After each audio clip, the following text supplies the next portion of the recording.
kenapa tapi Boboiboy nggak ada giginya?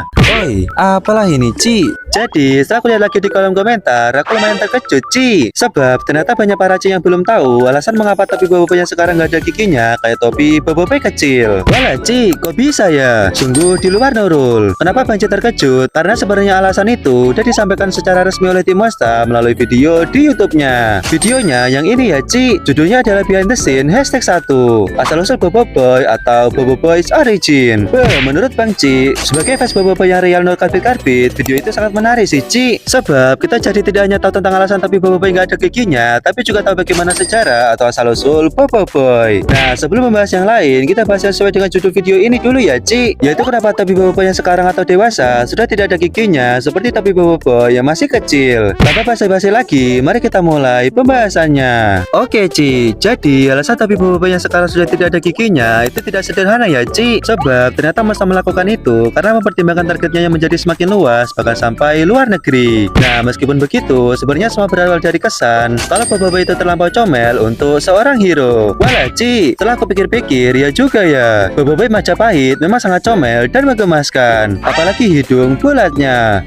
Oi, apalah ini, Ci? Nah, karena ada kesan itulah, Monster berusaha untuk mengubah desain Boboiboy, Ci. Dari awalnya seperti ini, menjadi gini dan gini. Oh ya, Ci, kalau kita perhatikan lagi, sebenarnya penyebab kecomelan pada model Boboiboy Majapahit itu lumayan banyak nggak sih, Ci? Mulai dari bentuk mukanya, outfitnya, dan tentunya desain topinya. Nah, keberadaan dua gigi pada topi Boboiboy juga bikin Boboiboy terkesan tambah comel. Maka dari itu, Monster menghilangkan gigi itu agar kesan Boboiboy terlampau comel untuk seorang hero bisa menghilang. Jadi, gitu ya, Ci. BTW, sebenarnya alasannya nggak cuma itu sih, Ci. Sebab ada kesan face lainnya yang mendukung perubahan desain topi Boboiboy. Kesan lain itu adalah kapan Boboiboy bertambah dewasa. Walah, Ci, klasik banget. Gimana nggak klasik? Sebab kesan ini pasti juga dirasakan pada animasi lain, terutama Upin Ipin. Tapi ya, begitulah, Ci. Gara-gara ada kesan ini, akhirnya desain dan cerita Boboiboy juga ikut dikembangkan agar Boboiboy bisa menjadi lebih dewasa. Nah, kesan ini udah pasti berkaitan dengan kesan sebelumnya ya, Ci. Sebab meskipun gigi topi Boboiboy udah dihilangkan, apabila Boboiboy tetap kecil, maka ya sama aja, Ci. Boboiboy akan tetap memiliki kesan yang sangat comel. Jadinya, Monster mengubah desain Boboiboy jadi dewasa dan menghilangkan gigi pada desain topinya. Oke, Ci, mungkin itu aja untuk pembahasan gigi pada topi Boboiboy. Nah, untuk pembahasan berikutnya, Bang Ci akan menyampaikan isi dari video Monster tentang asal-usul atau sejarah Boboiboy. Sebab Bang Ci yakin kamu pasti belum tahu tentang sejarah Boboiboy. Karena ya, Bang Ci aja baru tahu setelah fokus membuat konten tentang Boboiboy. Oke, Ci, kalau kamu menonton versi asli dari YouTube Monster, link ada di deskripsi ya, Ci. Kalau kamu mau lanjut nonton pembahasan dari Bang Ci, langsung aja kita mulai pembahasannya. Jujur, asal-usul atau sejarah Boboiboy itu sangat menarik, Ci. Sebab awalnya animasi ini tidak menceritakan Boboiboy, melainkan Machiman. Machiman, Machi laki-laki, Ci.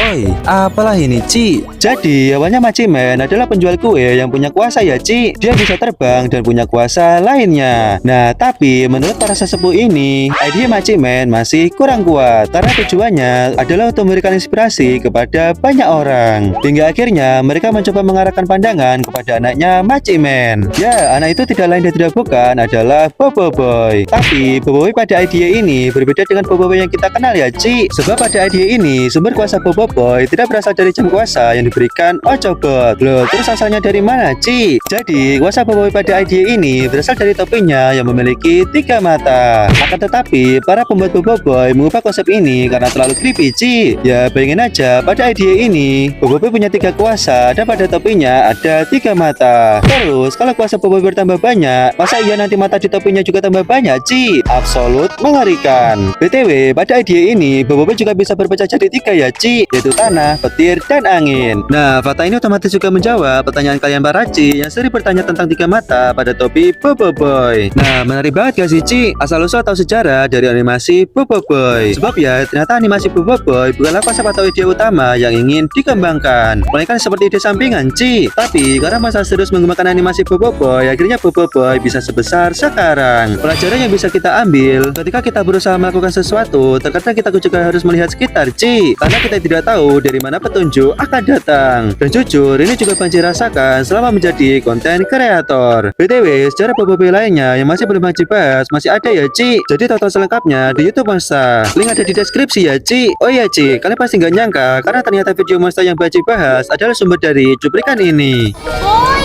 bosen, 70. Oi, apalah ini, Ci? Oke Ci, kalau kamu udah nonton videonya, coba sampaikan di kolom komentar. Dan walah Ci, ternyata durasinya kurang dari 8 menit. Jadi, mari kita lanjut untuk membahas secara singkat beberapa komentar kalian para Ci. Coba tonton sampai habis ya Ci, siapa tahu komentar kamu Bang Ci bahas. Oke Ci, komentar yang pertama, coba bahas MVP Alsori, Windara dan Kentar dong Ci. Walah Ci, menarik juga nih. Sebab pada Boboiboy Barajo kemarin, menurut Bang Ci MVP-nya adalah Boboiboy dan karakter pendukungnya MVP adalah Feng. Apakah pada Boboiboy BR sebelumnya MVP-nya juga sama ya? Coba sampaikan di kolom komentar Ci. Apakah kamu setuju untuk pembahasan ini? Kalau ternyata banyak para Ci yang setuju, mungkin akan Bang Ci buatkan videonya. Oke Ci, lanjut ke komentar yang berikutnya. Dulu MC, sekarang NPC Ci. WKWK, pasti yang Ci ini maksud adalah Boboiboy di animasi Papa Zola The Movie. Sebab ya Ci, seperti yang udah aku bahas pada video source kemarin, ternyata masa mengupload beberapa postingan ketika Boboiboy belajar jadi NPC. Walah Ci, menurut Bang Ci ini lucu banget. Sebab bisa-bisanya ketika pertama kali belajar jadi NPC, Boboiboy skripnya kepanjangan lah Ci. Oi, apalah ini, Ci? Ya mau bagaimana lagi, biasanya skripnya memang panjang sebagai MC. Tapi menurut Bang Ci, yang paling kocak adalah ketika Boboiboy terlihat belajar dari siang sampai malam. Sebab ya Ci, di momen ini Boboiboy terlihat membaca buku terus kan. Nah awalnya Bang Ci bertanya-tanya sebenarnya buku apa yang sedang dibaca Boboiboy. Tapi siapa sangka ternyata buku yang Boboiboy baca adalah cara menjadi NPC buatan Gopal. Absolute NPC. Oke Ci, lanjut ke komentar yang berikutnya. Senjata tahap 3 Blizzard jelek Ci. Walah Ci, jujur Bang Ci kurang setuju sih dengan komentar ini. Sebab Bang Ci adalah tim dingin tetapi memang kejam. Bercanda ya Ci. Sebab menurut Bang Ci, semua senjata Boboiboy tidak ada yang jelek. Semua punya fungsi dan keunikan masing-masing lah Ci. Termasuk senjata Boboiboy Blizzard. Apakah pada video berikutnya kita bahas fungsi dan keunikan setiap senjata Boboiboy ya Ci? Coba sampaikan di kolom komentar. Oke Ci, lanjut ke komentar yang berikutnya. Ci, ciri-ciri Boboiboy kesurupan ada garis-garis kecil di matanya kan Ci? Walah Ci, bener banget. Kalau kamu penasaran kenapa itu bisa terjadi, Bang Ci punya teori nih. Nah jadi ketika Boboiboy kesurupan, kuasanya jadi semakin kuat kan Ci? Sebab dia juga menyerap tenaga elemental yang ada di sekitarnya. Nah berbeda dengan Rotaka dan Tokasa yang menggunakan Power Spera untuk menampung kuasa, sepertinya Boboiboy menggunakan tubuhnya sendiri untuk menampung kuasa Ci. Dan kuasanya hanya sebagai perantara. Makanya ketika Boboiboy kesurupan dan tubuhnya dipenuhi kuasa elemental, muncul retakan pada sekitar matanya Ci, yang menunjukkan kalau tubuh Boboiboy sudah tidak mampu menahan kuasa elemental yang terlalu banyak. Apalagi dosa sepupu Boboiboy tadi juga alien kan Ci, sedangkan Boboiboy adalah manusia. Tapi ini cuma teori liar ya Ci, belum ada konfirmasi dari Monster. Oke Ci, lanjut ke komentar yang berikutnya. Ci, kenapa Boboiboy Duri nggak ada dalam Boboiboy Barajo? Walah Ci, jujur Bang Ci tidak sadar sama hal ini. Sebab ya terlalu kenyang sama kemunculan dua kuasa tahap 3 sekaligus Ci, absolut kekenyangan.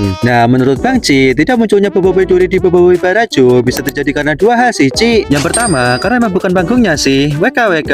Nah yang kedua, tidak munculnya Boboiboy Duri mungkin adalah easter egg yang berkaitan dengan Boboiboy Gurlatan. Maka dari itu, aku berikan spoiler alert dulu ya Ci. Nah kalau kalian ingat pada ending Boboiboy Kentar, ada tanaman di atas Pasobot yang udah tambah besar kan Ci. Nah kemungkinan besar tanaman itu adalah pohon Oukwat yang nantinya akan menghasilkan buah Oukwat Ci. Loh buah apaan tuh Ci? Nah pada Boboiboy Story, juri masak harum pernah menyampaikan kalau buah ini bisa mengeluarkan kuasa terpendam. Kalian tahu kan apa yang mau Bang Ci sampaikan? Ya kemungkinan besar Boboiboy Gurlatan akan menjadi panggung untuk Boboiboy Duri, yaitu Boboiboy akan makan buah itu dan memunculkan kuasa tahap 3 dari Boboiboy Duri. Kalau menurutmu gimana Ci? Coba sampaikan di kolom komentar. Oke Ci, mungkin itu aja beberapa komentar yang ingin Bang Ci bahas. Jadi sampai jumpa di video berikutnya dan Oi, apalah ini, Ci?